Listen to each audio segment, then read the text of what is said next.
The overall goal of this method is to determine whether two or more intercellular junction proteins co-localize within cells and to further assess their physical interaction via co-immunoprecipitation.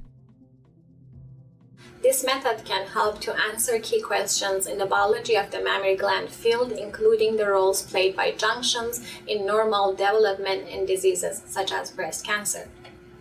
The main advantage of this technique is that it can provide significant information about protein-protein interaction in vivo at a relatively low cost.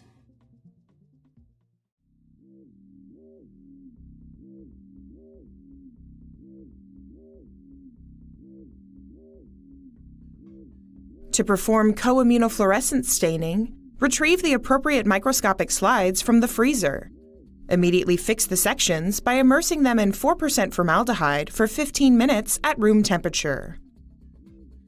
Then, immerse the slides in phosphate-buffered saline at room temperature.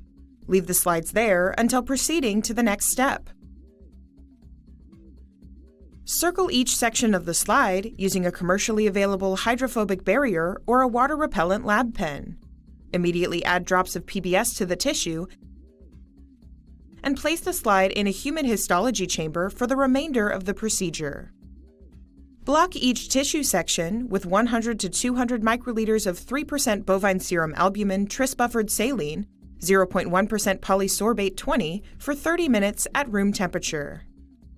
While the samples are blocking, prepare the primary and secondary antibody solutions by diluting the antibodies in TBS 0.1% polysorbate 20. After removing the blocking solution by aspiration, incubate the sections